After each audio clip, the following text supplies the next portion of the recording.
Welcome to Soldier Field, home of the Chicago Bears. I'm Wayne Larivee, Bears play-by-play announcer on WGN Radio 720. Along with Bears Hall of Famer Dick Butkus, now a color commentator on WGN. You know, Dick, broadcasting from our perch here high atop Soldier Field, we've seen some of the greatest moments in Bears history. That's for sure, Wayne, and I was fortunate enough to be part of that history on the field. The Bears tradition is a great one, spanning 75 years, and in this, the 75th anniversary of the Bears and the NFL, we can relive some of that history thanks to Jewel Food Stores and Coca-Cola. So, kick back, relax, and enjoy as Jewel Food Stores, Coca-Cola, and WGN Radio proudly presents the greatest moments in Chicago Bears history. It was a wonderful day for a football game in Chicago. 75 years of Chicago Bears football. It's the legendary Papa Bear. It's the Bruise Brothers. And fathers and sons together at Soldier Field. It's the monsters of the Midway. Then and today. Coughed up a football and scooped up on the play by Baker to the end zone. Touchdown, Chicago! It's the power and grace of a star named Sweetness. It's the flash and wonder of the Kansas Comet. It's Mike Singletary's eyes and tearful, heroic goodbyes. It's Iron Mike, Willie the Wisp, the Bear Fight Song. It's Brian's song.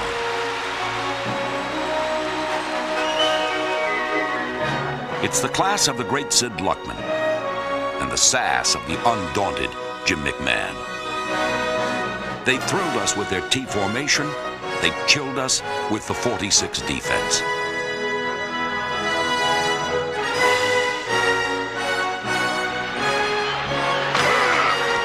They were true warriors. They pointed the way, and we followed. This is the story of magic moments, milestones, and memories. 75 years of Chicago Bears football.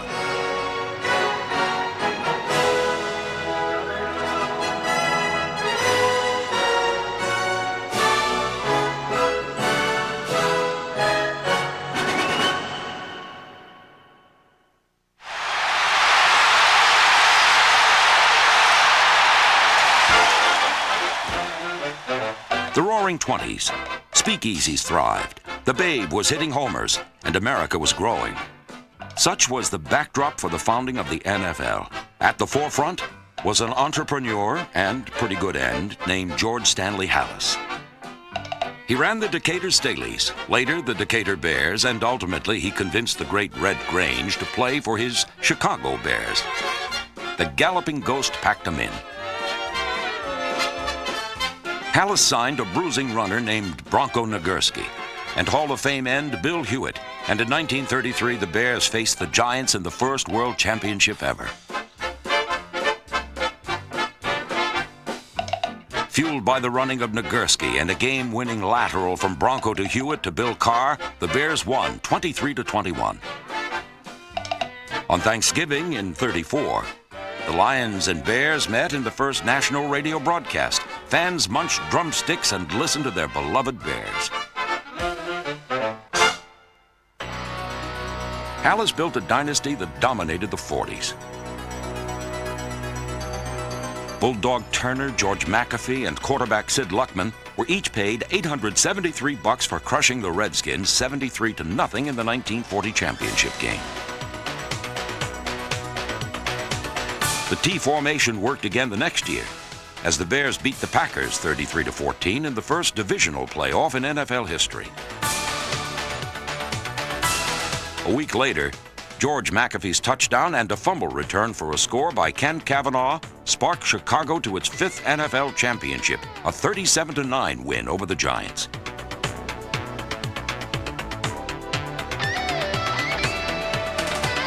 The Bears were champions yet again in 1946 as Sid Luckman picked off passes and scored the game winner on a bootleg play called Bingo Keep It. The guiding light was Halas. He won his first title at 26 and his last at 68. For over half a century, he was the Bears, and his like will never be seen again.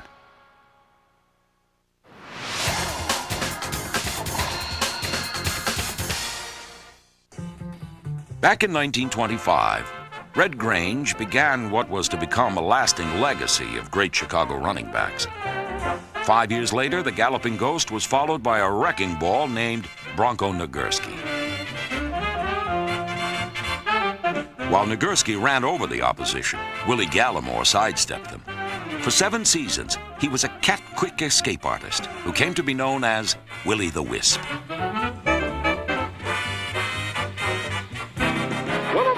Willie Gallimore puts the Bears on their way to another score. Willie Gallimore reverses his field, bobbles the ball, gets it back, shakes off tackler after tackler on a spectacular touchdown gallop.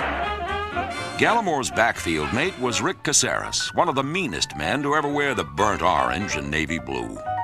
Caceres was an ex-boxer who ran mad all the time. In fact, Mike Ditka called him the single toughest player he'd ever known.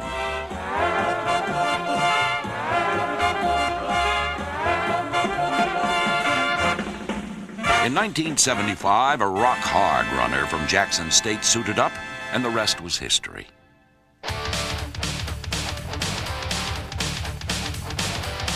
His name was Walter Payton. 13 seasons and nearly 17,000 yards later, he became the NFL's all-time leading rusher. Some are in awe of his mountain of statistics. Others recall the tacklers he overran and dragged. For others, it was his patented end zone leaps.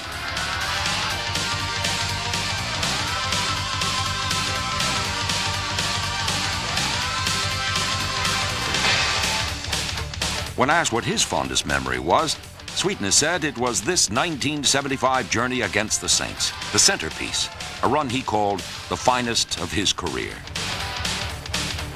You didn't have to be a back to be a great runner in Chicago. Take Bobby Douglas, for instance. In 1972, he set the NFL record for rushing yards in a season by a quarterback when he reeled off 968, a mark that still stands to this day.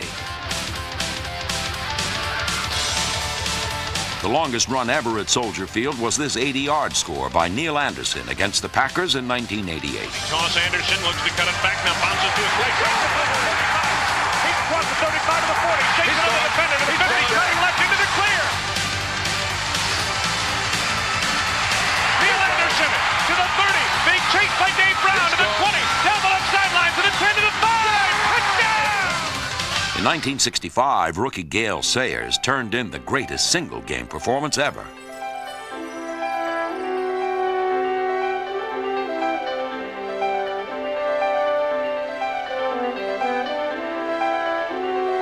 On December 12th, on a brisk winter's day, Wrigley Field was covered with heavy crusted mud. For Sayers, it was like one of those one-sided late afternoon pickup games on a soggy Kansas cornfield with his pals. Fans had barely settled into their seats when they realized that Sayers had 3, then 4 touchdowns, and he was just getting warmed up. Like those overmatched kids back in Kansas, the 49ers spent the day eating the mud that flew off the heels of the Comet. After his 5th touchdown, the crowd cheered for one more. In what George Halas would later say is the greatest performance he'd ever seen, Sayers was put back in to return a kick, and the result was an NFL record 6th touchdown.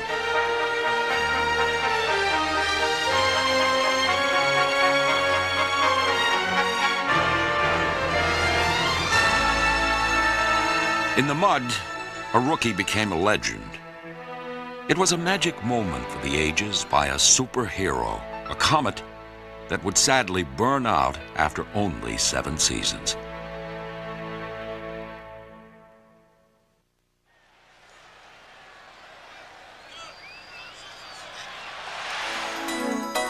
"12 glorious seasons, a Hall of Fame career that helped change the face of professional football and shape the life of Sid Luckman.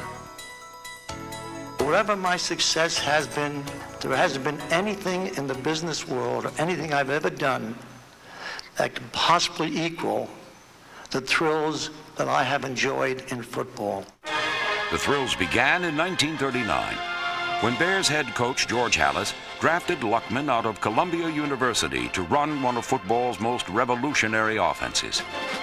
As a quarterback in Halas's innovative T formation, number 42 threw for more than 14,000 yards and 137 touchdowns, both Bears records that still stand. In just his second season, Luckman led Chicago into the 1940 NFL championship game against the Redskins, a team which had beaten the Bears 7-3 just 3 weeks earlier. George Preston Marshall, the owner of the Redskins, came out with these glaring headlines that the Bears were front runners, the Bears were crybabies, and Washington was going to destroy them. There was no way the Bears could possibly play against them. They'd beaten us once and they could beat us again. George Halas, being a great psychologist, and he took that newspaper and hung it up right in the dressing room, and he said, here it is. This is what the Redskins and the owners think about you. My opinion of you is that you're the greatest football team in America. My opinion of you got to prove it to yourself, which is very, very important. Prove it to your family and prove it to the fans of America. We went out on that field, and it was almost devastating. On the game's second play from scrimmage, the Bears' George Wilson delivered the game's most devastating block. After Bill Osmanski's 68-yard touchdown run, Sid Luckman and the Bears continued to bomb the shell-shocked Redskins. The Bears rolled to an astounding 73-0 victory, the most lopsided win in championship game history. It was the first of 4 World Championships the Bears would win over the next 7 seasons. During that time, Sid Luckman continued to set new standards at quarterback, with one of his most historic performances coming against the Giants in 1943. In front of his hometown New York crowd, Luckman became the first quarterback to throw for more than 400 yards in a game, and also established an NFL record with 7 touchdown passes. It's one of the few games that my mother ever went to. She was always afraid I would play and get hurt. So I was running with the ball, and she's sitting next to my brother and sister. He said, please, Sid, give them the ball. Let them run with it. I don't want you to run with the ball. My mom was that way, and she refused to just go to many games, but she did go to that one. That made it that much nicer and that much more thrilling for me that she was there. Later that season, Luckman led the Bears to their 3rd NFL title, throwing for 5 touchdowns and intercepting 2 passes against the Redskins. I think probably that was, humbly I say, that's the best game I probably ever played. Indeed, it was one of the best all-around performances by any player ever. The Bears' championship reign was a tribute not only to the on-field leadership of Luckman, but also to the legendary guidance of Coach George Halas, a man whose innovative vision and inner fire drove his team to greatness. If you ask me the kind of man he was, tough, fair, tremendous coach, great psychologist, a human being that all of us on the team admired and respected. The ingenious X's and O's drawn up in his playbook helped change the game, but perhaps Halas made his greatest impression on Luckman in one short letter written in 1983. He was 88 years old, and he wrote me this letter before he passed away. My dear Sid, I love you with all my heart. When I said this to you last night as I kissed you, I realized 44 wonderful years of knowing you was summed up by 7 words. My boy, my pride in you has no bounds. You were the consummate player. Remember our word now. Every time I said it to you, you brought me another championship. You added a luster to my life that can never tarnish. My devoted friend, you have a spot in my heart no one else can ever claim. God bless you and keep you, my son. I love you with all of my heart. Coach George Halas. Thank you all tonight. I'm blessed. So I stand here to tell you the camaraderie, the friendship, the cheers, the crowd, the smell of the grass. They'll take away all the things in my life, but they'll never take away the memories as I reach out that seem like yesterday. God bless you and thank you very, very much.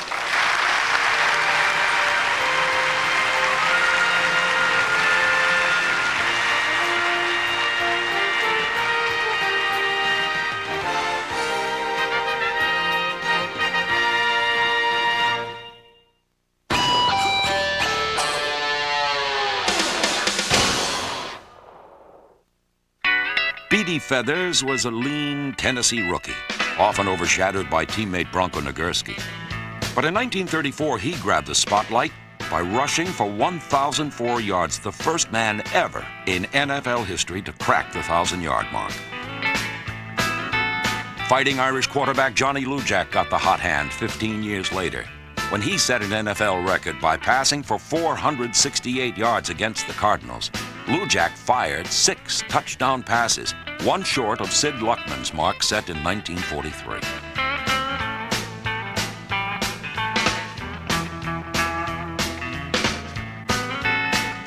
Perhaps the greatest Bear receiver ever was Harlan Hill from tiny Florence State Teachers College. He was a lightning quick game breaker. And in 1956 against the Giants, he made the greatest catch in Bears history.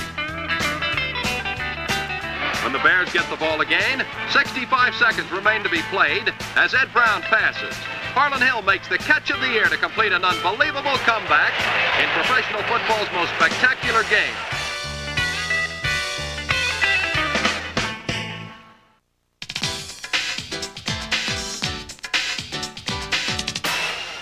McKinnon inside the 10. Dennis makes a play on it at the 6. Cutting left to the 10. Good move. 15, 20. Got an opening. 25, 30. McKinnon plays the ball. 35, 40. He's going to go. Dennis McKinnon's acrobatic return against the defending champion Giants was a memorable moment indeed. And in 1990, Johnny Bailey returned to punt 95 yards, the longest in Bear history.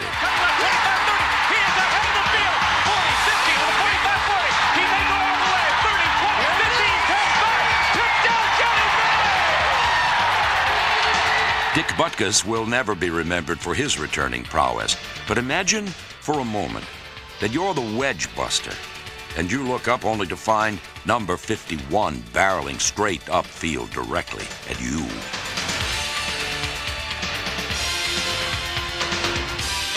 Perhaps Butkus should have allowed teammate Cecil Turner to handle the return chores. After all, Turner tied an NFL record by returning 4 kickoffs for touchdowns in 1970.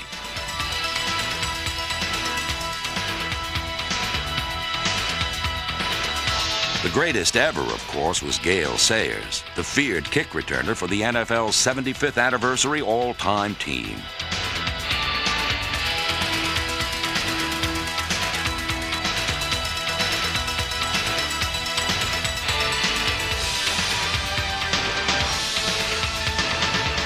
There have been many happy returns over the years, but none more amazing than Dave Williams' Thanksgiving gallop on the overtime kickoff in Detroit in 1980.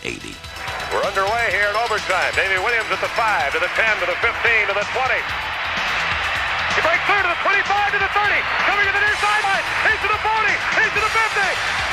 On the sideline. He's to the 30. He may score. He's going to win it.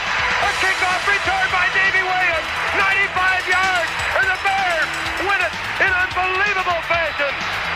Davey Williams, 95 yards. And the Bears are absolutely going crazy.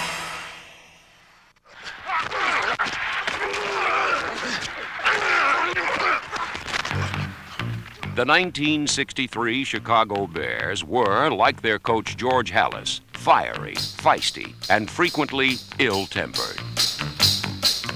The championship year, 2 years before I got there in '63, they just always came up with characters that were tough son of a guns, you know, and they played like it was supposed to be played. We were completely loose. I mean, we were loose the whole year. I mean, we'd laugh at everything. And how we won, I don't know. We got every break going. We had held the opposition about 10 points. Atkins led the Monsters of the Midway, football's meanest and stingiest defense. A unit comprised of men who worked hard, yet played hard too. Doug Atkins and I got a martini drinking contest one night, and I think it was 21 when I left it. And he had to drive me home. Now, how we ever made it, I don't know. But it was my wife who was in an apartment in Chicago. When I got into the apartment, and I fell into the bathtub, and I couldn't get out. So she said she would call Doug. So she called Doug. He was living in the same apartment hotel. Doug comes down, and she hands him the baby and said, "You hold the baby, Doug." And then she looked at him and said, "Well, hell, you're as drunk as he is." But on Sundays, the Bears were sober, sullen, and deadly serious. When you came to play the Bears in Wrigley Field, it's very simple. When you had to go up against guys like Doug Atkins, Stan Jones, Ed Obradovich, Bill George, Richie Pettibone, Larry Morris, you had some of those gorillas looking at you. Come hell or high water, the Bears were going to put a physical beating on you. I don't care whether you won or lost. You're going to know you in the damnedest game you ever been in your whole life. Unlike most championship teams, the Chicago players who got most of the attention were on the defensive unit. We proved defense can win it. We can win a championship on defense. Not that our offense didn't produce, from the 20 to 20 they were fantastic. Slight problem trying to get into the end zone. There were stars on offense with names like Morris, Ditka, and Gallimore. But the defense seldom missed any chance to needle the men with a football. The rivalry was mostly from the defensive team. The offensive team never paid much attention to all that. It was just something, the defensive team seemed to need something to gear themselves up, like you're talking about practices and so forth. Well, man, we were out there just to do a job. We gave people a lot of fits offensively. Even though we averaged the 14 points a game, our turnover ratio was the smallest in the league. So offensively speaking, we felt, we did our part. We felt they did their part. They were more colorful, you might say. The Chicago defense was both colorful and lethal in the NFL championship game. Playing in the 9-above-0 icebox of Wrigley Field, the Bears beat the New York Giants 14-10 for Chicago's first championship since 1946.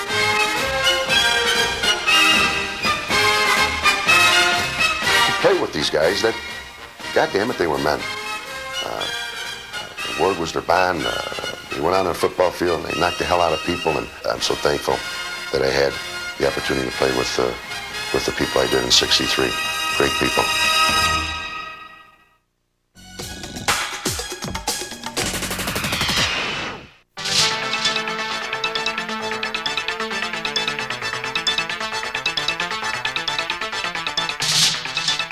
Gale Sayers, number 40, exploded into the NFL in 1965.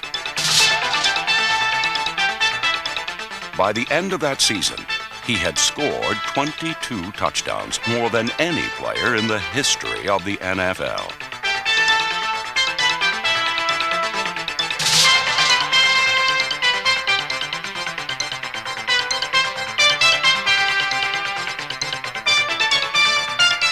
For 5 years, Sayers' legs continued to pump.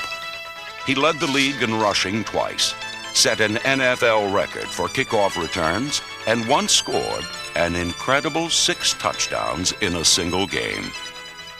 He's the only guy I think that could be running, stop on a dime, tell you whether it's head to tail, and not even break stride.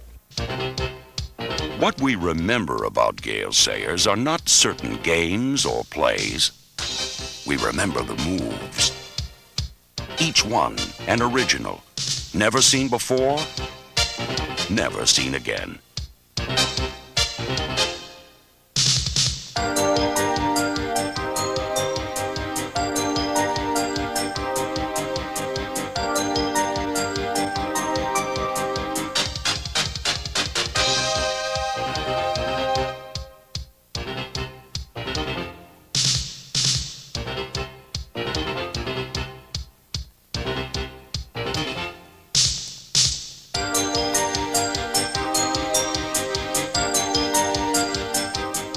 I've watched him put moves on guys coming up behind him, 4 yards away. No back has ever been able to do that.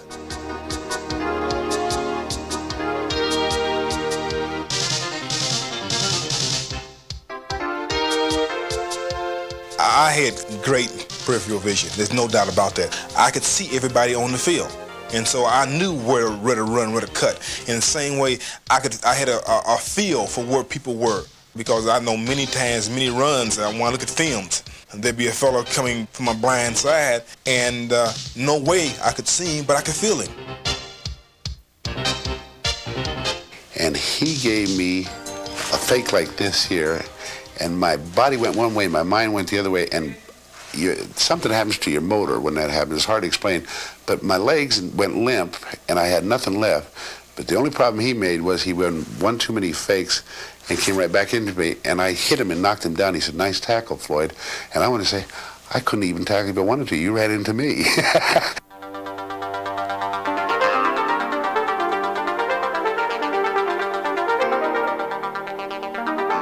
Gale planted the foot and went through these people, and I thought I saw him an amoeba-like, or paramecium, split into two things, and the defensive people went at the wrong one. Sayers' style, while beautiful, was deadly. In 1968, the dangers he so deftly sidestepped caught up to him. They say that once you get a knee injury, you should think about quitting, because a running back very rarely comes back from the type of knee injury that I had. But quitting, I wanted to prove that one could come back from a serious knee injury within a year. They say so many times, well, it takes 2 years, it takes 3 years to come back. I want to prove that you could come back, and as I said, I had one of the worst knee injuries ever. The next year, I think Gale Sayers came up with maybe the best performance of his entire life.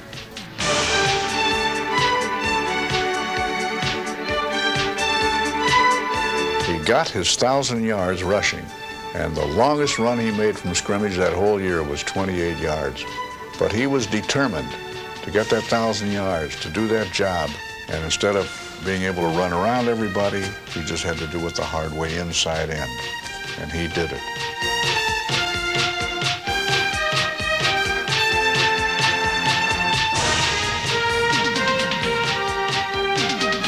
While Sayers' courage carried him to the rushing title in 1969, it was his instinctive skill that lifted him to a pedestal from which he will never fall. I proudly present for induction into the Hall of Fame, Gale Sayers. His like will never be seen again.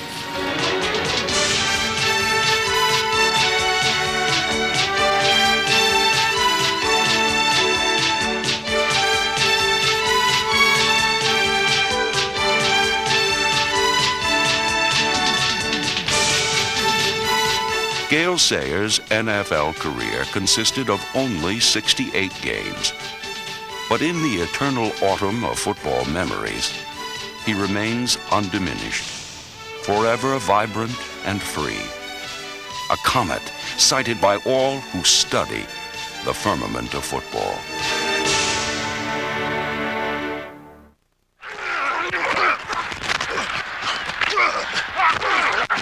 Dick was an animal. I called him a maniac, a stone maniac. He's the kind of linebacker that when he hit our back would go back in the huddle. He'd be talking out his ear hole. He'd want to know who was supposed to block that crazy sucker. Before you could begin to try to block on Dick, you had to overcome the mystique. And he didn't appreciate this, but I said it was almost like an odor. He exuded a kind of a presence. He tried to hurt you. You know, he was just so competitive.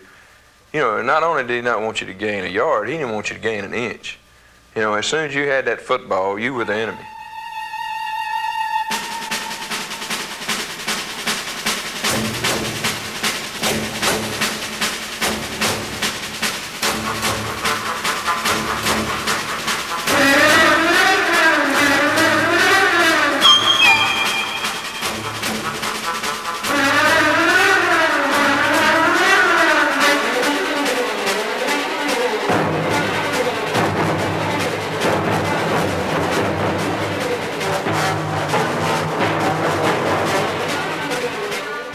Butkus played football with a religious fervor, with an unrelenting obsession not only to excel, but to dominate and demoralize.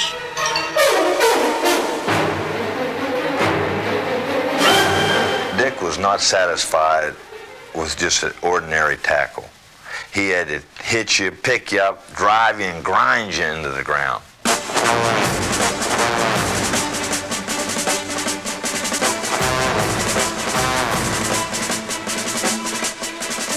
For Dick Butkus, football was never a game, but a street fight.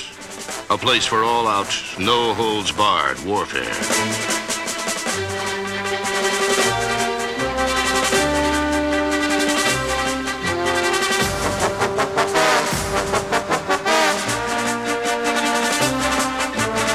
He was an animal, and he was a well-conditioned animal, and every time he hit you, he tried to put you in the cemetery, not the hospital.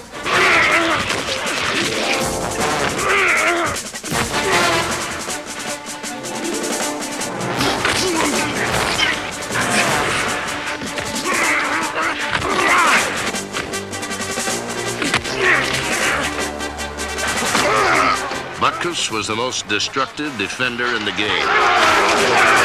And the NFL is filled with horror stories of tough men who crossed him. He knocked out L.C. Greenwood on a punt. I remember, and he knocked out Warren Banks, and he was a backup fullback we had, but a good special teams player. And I remember Warren stood on the sideline crying. He says, "I don't know who I am," because Butkus had blindsided and just KO'd him. For Dick to run a 100-yard dash, it'd take him 3 days.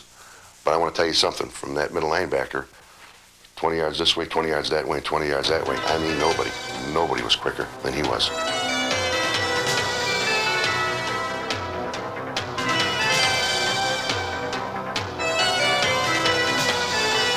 He made a lot of interceptions.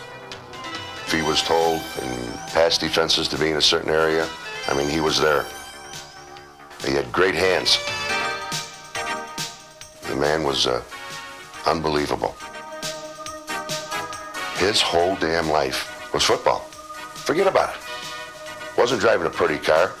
It wasn't going to the local bar and pounding your chest, "I'm the greatest." It was the opposite.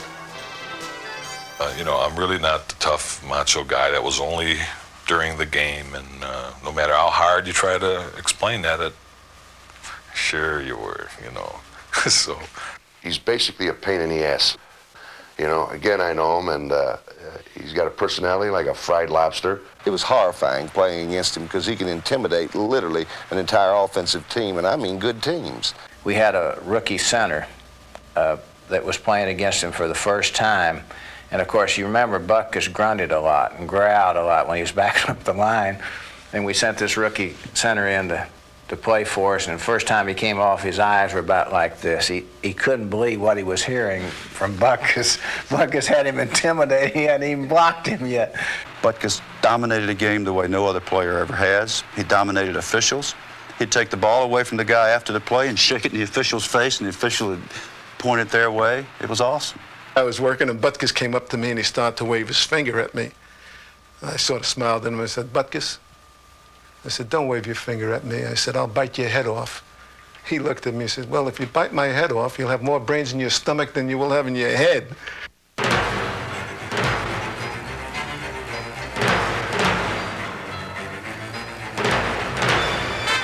From his personality to the impact of his tackles, everything Dick Butkus did was memorable. Although he played on only 2 winning teams, he did not lower his standards to fit the company.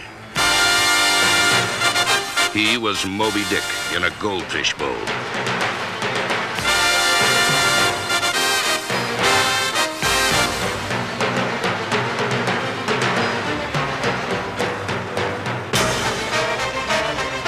His 9-year career stands apart as the single most sustained work of devastation ever committed on a football field by anyone, anywhere, anytime.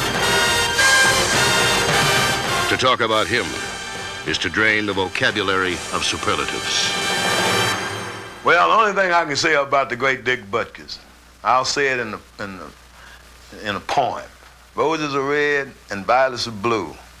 If you got any sense, you'll keep Butkus away from you. All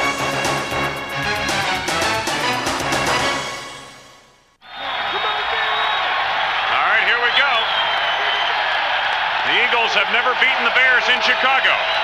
And they wouldn't this time either, as Tomczak and McKinnon got the Bears off to a lightning start. Gentry comes in motion to the near side, now turns back the other way, snap to Tomczak, rushes on. Tomczak has time, he rainbows the right side, McKinnon wide open ahead of the field, to the 30, to the 25, 20, 15, 10, 5, touchdown Bears! 64 yards! Give us to Anderson, first up the middle, end zone, touchdown!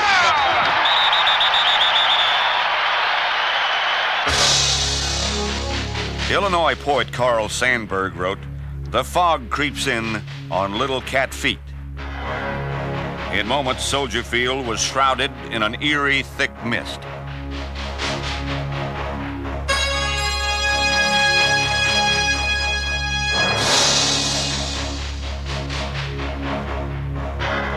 Under pressure and a smothering blanket of fog in a game where announcers couldn't announce, coordinators couldn't coordinate, and fans couldn't see, the Bear defense made the plays that had to be made. You can get ground all you want, but you got to hold them to a field goal. You don't want to let them in the end zone. There's the snap now to Cunningham on 1st and 10 with no huddle. He fires the left side, and it's intercepted, I believe.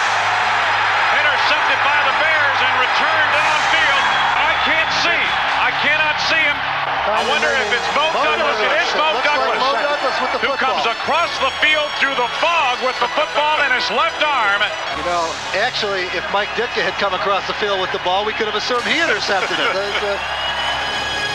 Chicago was one victory away from Super Bowl 23.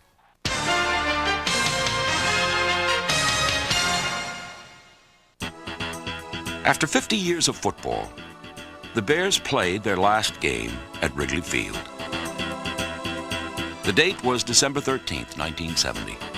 The opponent was perennial rival Green Bay, and the man of the hour was quarterback Jack Concannon. Concannon kept the Packers off balance by running and found 1,000-yard receiver Dick Gordon for a score. Chicago never looked back.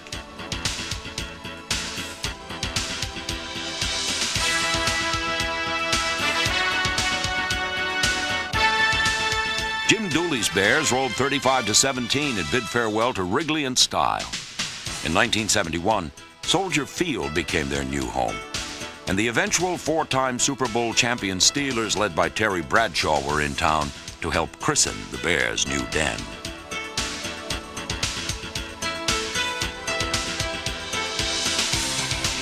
At first, it appeared that Chicago never should have cut the ribbon, but a big play by linebacker Ross Brubacher launched a comeback.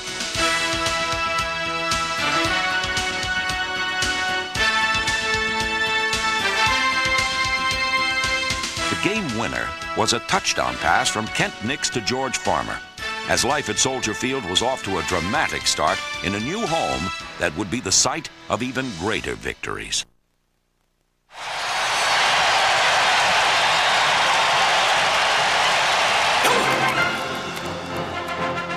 If you prevailed upon Walter Payton to describe what happened on that memorable November Sunday back in 1977, he'd probably just say that his offensive line blocked exceptionally well.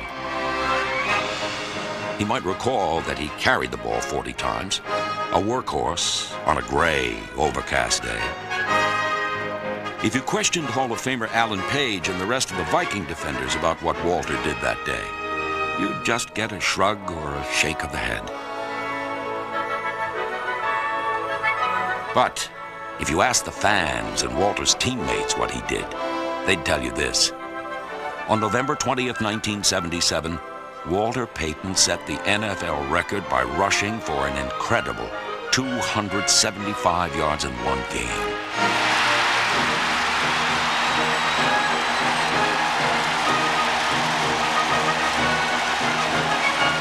How did Walter feel about setting the record? Well, he'd probably just repeat, "My line was sure blocking great that day."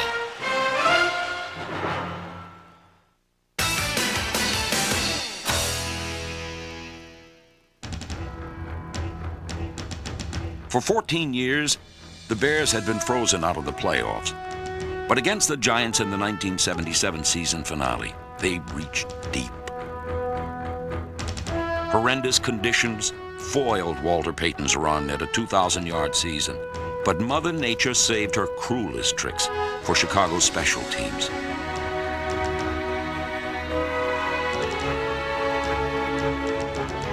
The Giants and Bears were tied at 9 at the end of regulation. A tie would eliminate Chicago from the playoffs, so like a pack of resolute sled dogs, the Bears moved out into the blizzard in overtime.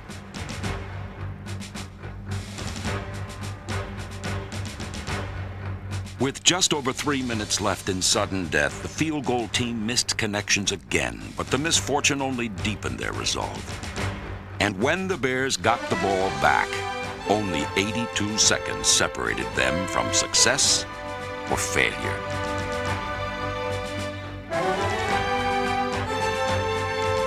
With 9 seconds left in sudden death, Chicago's fate rested once more on the leg of Bob Thomas.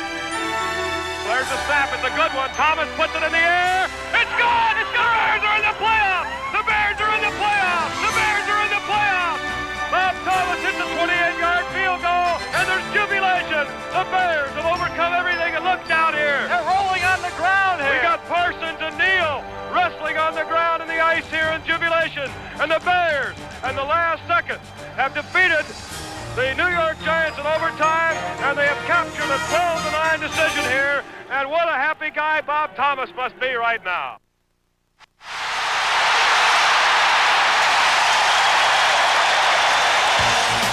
December 7th, 1980.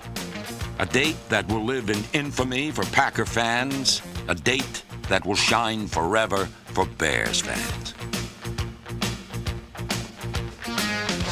Walter Payton and Roland Harper helped launch the attack, and what followed was a head-spinning avalanche of points.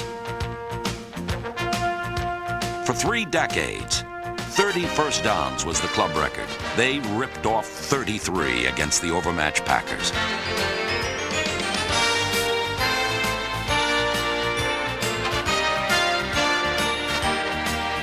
Quarterback Vince Evans completed over 80% of his passes, and the Bears scored an astounding 9 touchdowns. When it was over, the final score read Bears 61, Packers 7. The most points ever scored by one team at Soldier Field.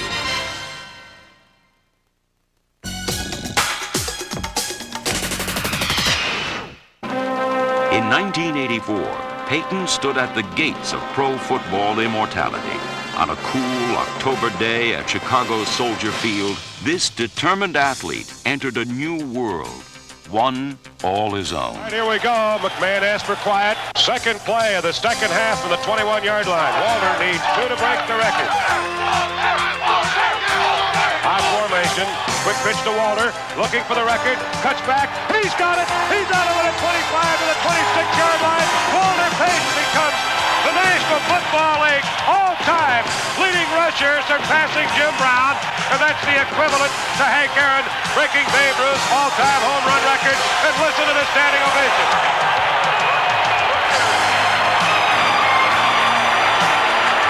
The motivating drive for me has been for the athletes that have tried, but yet and still have failed to reach that certain achievement. And also the athletes that didn't get an opportunity to, like the Overstreets and the Delaney's and the Brian Piccolos. You know, this simplifies what the game is made of. And what I did out there today is a reflection of those guys, because they made the sacrifices as well. And it's a tribute to me to bestow this honor upon them. Thank you.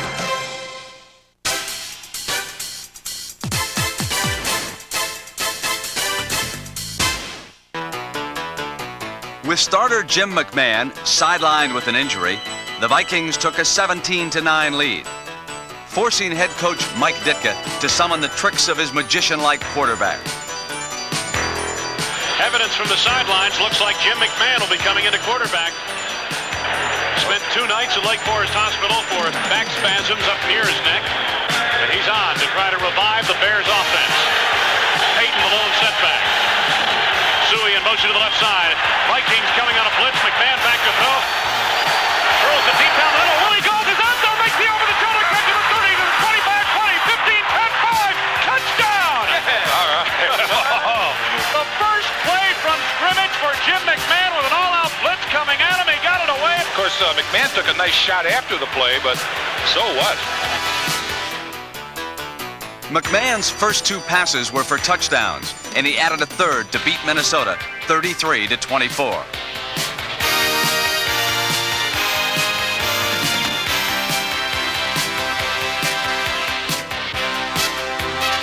With a 3-0 record, Chicago had begun its methodical march toward New Orleans, thanks in part to a quarterback who prefers the war down in the trenches with the foot soldiers.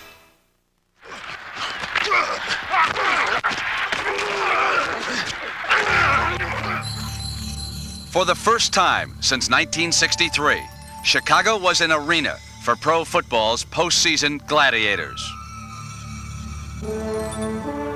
And while chilling memories of the Bears' proud past added to the already freezing temperatures, the only ice on the field was running through the veins of each Chicago player.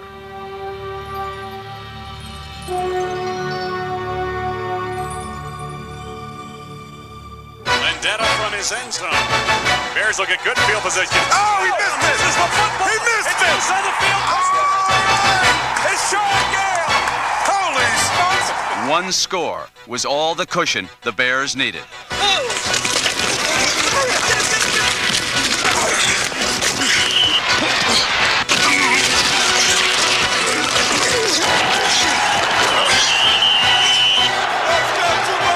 The snap to McMahon.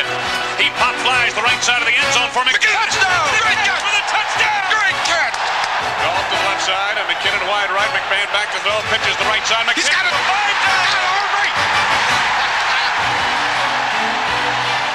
The Bears scored a convincing 21-0 shutout over the Giants, but their journey was still far from over.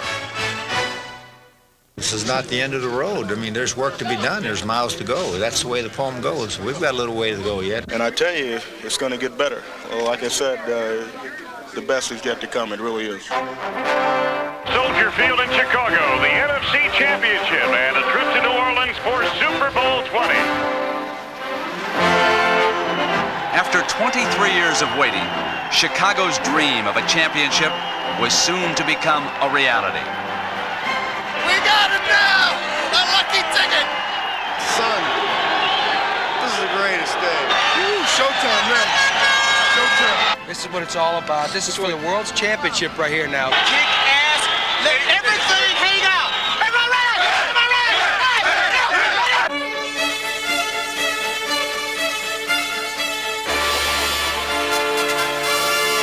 As they had done all season long, All-Pro Jimbo Covert, Mark Bortz, Keith Van Horn, Tom Thayer, and Pro Bowler Jay Hilgenberg worked as an offensive line to launch the winning Bear attack.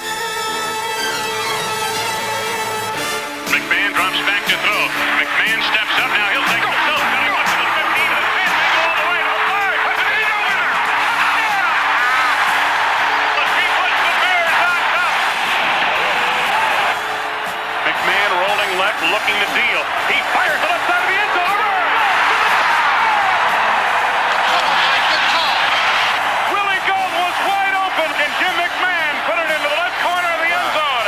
And the Bears lead it 16-0.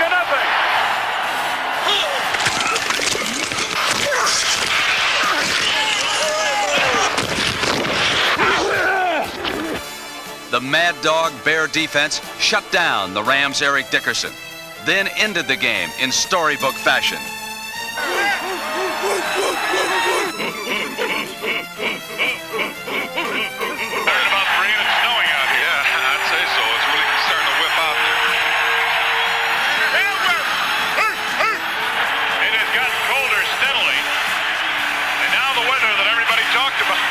I wonder if finally arrived. Maybe they're cheering for the snow. I think they are.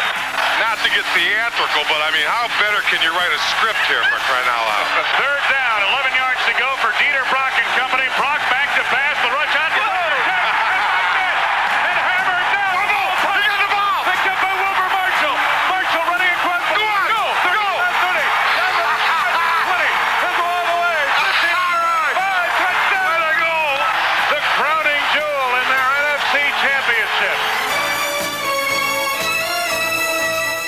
record second consecutive playoff shutout was a spectacular amen to the prayers of not only a football team, but of an entire city.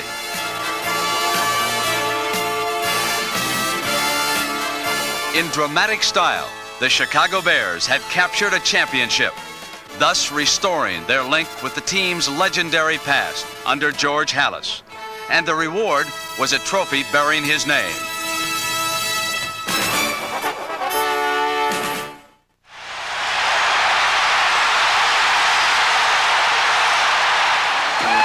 On January 26th, millions across the globe hung over their TV sets, and thousands of hungover Bourbon Streeters readied themselves for Super Bowl XX.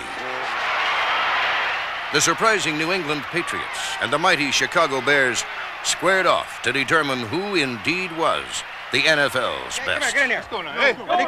Hey, turn now. I got the tone right now. You belong here. You're the best. Let's do it. Go.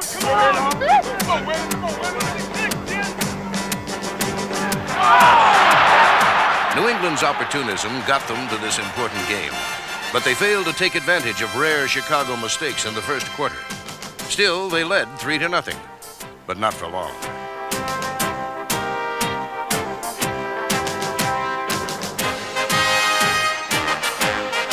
Jim McMahon's accurate arm and gutsy running helped the Bears to a 6-3 lead.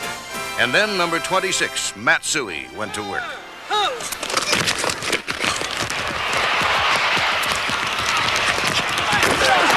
The Bears led 13-3 after the first period, and their punishing 46 defense, a unit that had shut out both the Giants and Rams in the playoffs, began to dominate. Number 58, Wilbur Marshall, helped sack Patriot quarterbacks 7 times, while MVP Richard Dent and All-Pro Mike Singletary, number 50, limited New England to a Super Bowl record 7 yards rushing. Chicago's is a high-tech, sophisticated defensive scheme. And for the Patriots this day, the 46 simply blew them away.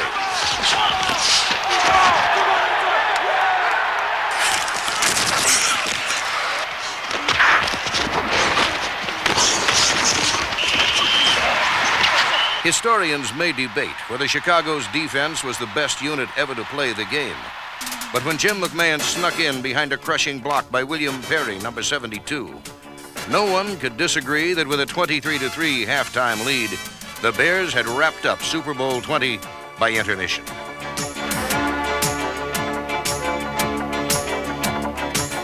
Mike Ditka's NFC champions were as bold on offense as they were on defense in this title game, as McMahon rifled a deep pass from his own end zone instead of playing it safe early in the second half. Willie Gault's reception set up a second Jim McMahon short touchdown run, and the swarming monsters of the Midway took it upon themselves to score one of their own, as number 48, Reggie Phillips, took a deflected pass in from 28 yards out.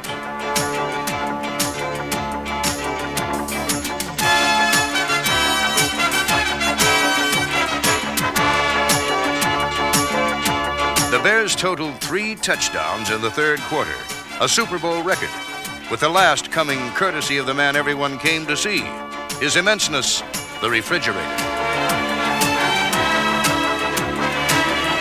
William Perry's 1-yard rumble gave Chicago an almost embarrassing 44-3 advantage. But for New England, there was one glimpse of glory left for them, an 8-yard score from veteran Steve Grogan to speedy Irving Fryer.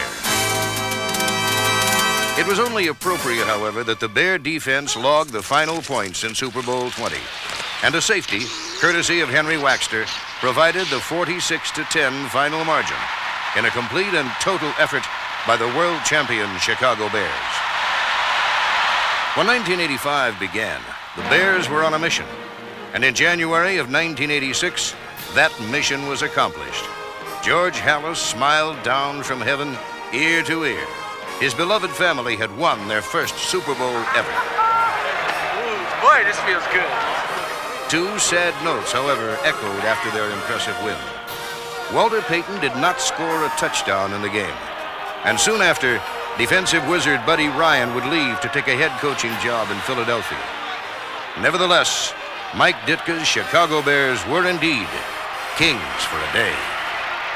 Hey, you wanted it, you worked for it, you earned it, and then you went out and took it. And God bless you. It's the greatest thing I've ever seen. I'm happy for every one of you. I love every one of you.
Last year, this guy bit my ear off, but it grew back. And then in '65, my finger fell off. Do you know in '71, I never wore any pads during the games?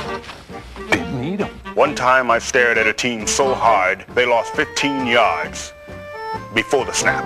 Find out what really happened by getting the Bears, a 75-year celebration. Available in 3 editions. Call 1-800-49-BEARS. Bear down, Chicago Bears. I wrote that, you know.